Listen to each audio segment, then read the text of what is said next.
so here's our first example. We're going to calculate the enthalpy of reaction, which it happens to be a combustion reaction, when we combust 0.76 grams of benzene in an excess of oxygen gas. So the first thing I'm going to do here is I'm going to write a balanced chemical equation. And to do that, I'm going to choose my purple pen and say I've got my benzene, C6H6, added to an excess of oxygen to make, just like in any combustion reaction of a hydrocarbon, carbon dioxide and water. Next thing I'm going to do is balance. So I got 6 carbons here, 1 carbon here. I'll throw a 6 out front, 6 hydrogens here. So I need a 3 out front there. 3 times 2 is 6. And then I've got 12 oxygens on my right. 3 plus another 3 makes 15. And nothing times 2, that's an even number, makes 15.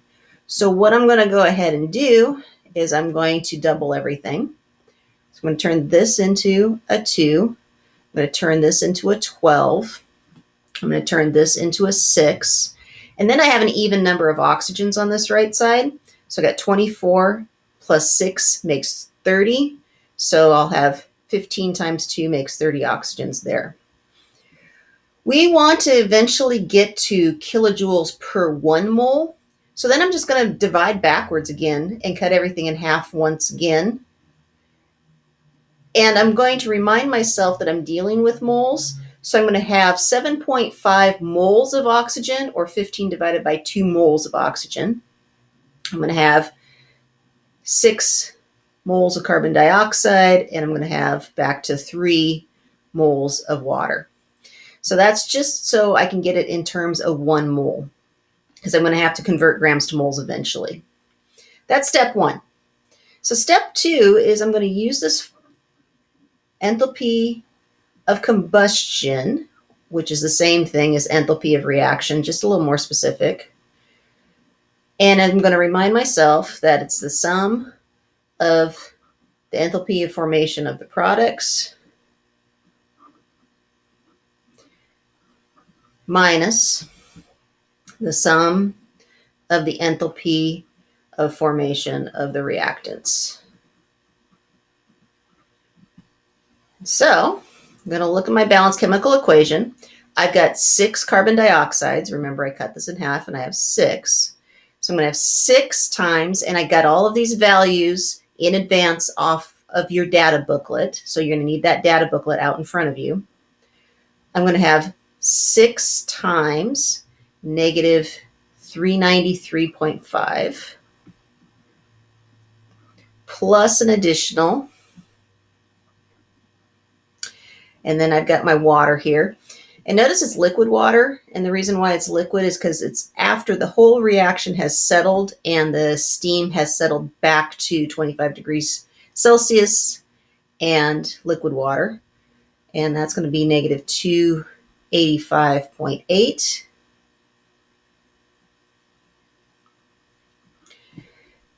And then I'm going to subtract that from the heat of formation of the reactants. And I got 2 reactants, but the heat of formation of oxygen doesn't matter because it's an element. So it's going to be just 1 times 49, 49.0. So I'm going to be a little careful with sig figs here.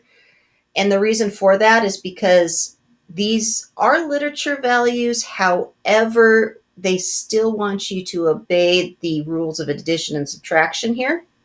So when I do this, I'm going to find out I'm going to have to round this to negative 3,218 because this will end up having no decimal places.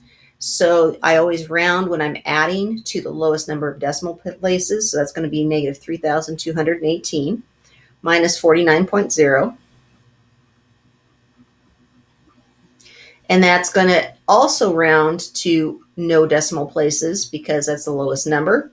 And I'm going to end up having negative 3,267 kilojoules per mole. So that's step one. I've got my enthalpy change for this combustion of glucose in kilojoules per mole. So now my next step is to figure out how much heat was released when I combusted only 0.76 grams of it.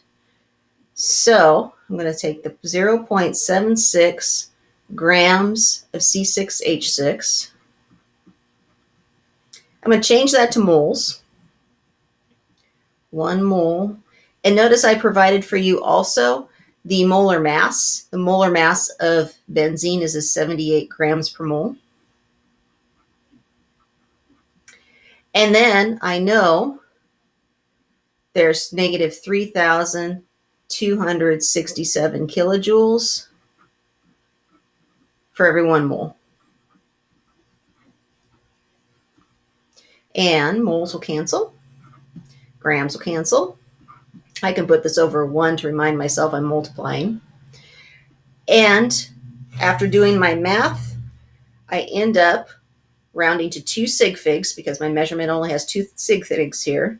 Negative 31 kilojoules for every mole. Oh, excuse me, not for every mole. Kilojoules released when I combusted the 0.76 grams of benzene. So, to reiterate, 1, write your balanced chemical equation. 2, find the number of kilojoules of heat released per mole.